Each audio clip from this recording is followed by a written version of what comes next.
That got your attention, didn't it? You should have been up there in the bucket with me filming it.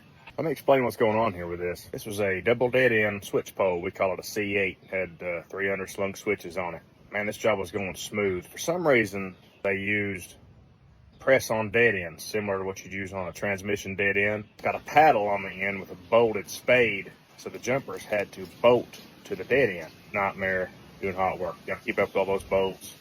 You can't slide the dead end on a pole change out. I don't know what that generation was thinking, why they thought that was better than a shoe. So we done everything we could on this pole to not have to re-dead end it. So we plumbed it in perfectly, dug our hole. We went down on the pole and bolted on a wood arm and put alley arms on there and laid 2 phases out, took B up and out of the way. Slick. That pole sit in there and everything pinned back.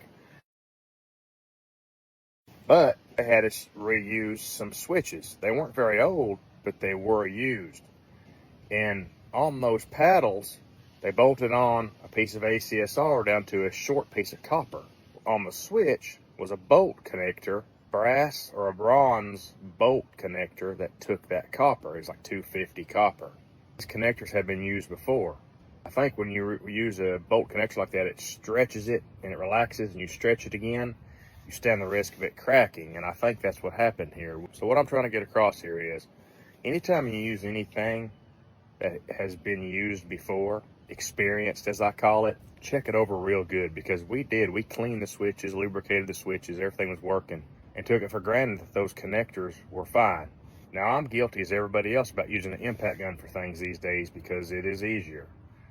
But on these connectors, these bolt connections like this, I highly, highly encourage you, if you use your impact gun, just run it up snug, run it up even, and then take your ratchet wrench or whatever and torque it down by hand, because you gallop the stainless for one, and you stand the risk of bending these connectors and over tightening them and breaking them.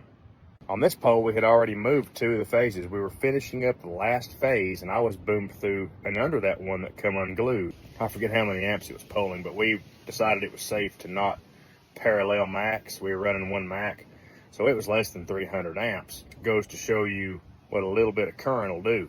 So when that connection was broke, there was enough load that it wasn't going to break, and it finally got hot enough that it melted that polybell in 2, and that phase hit the ground. This isn't anybody at the company's fault, or it's not necessarily equipment failure. I don't recommend reusing bolt-on connections like that, especially in a situation where it's carrying this kind of load. I'm not using them anymore. Matter of fact, I'm going to squeeze a paddle on and go directly to the phase.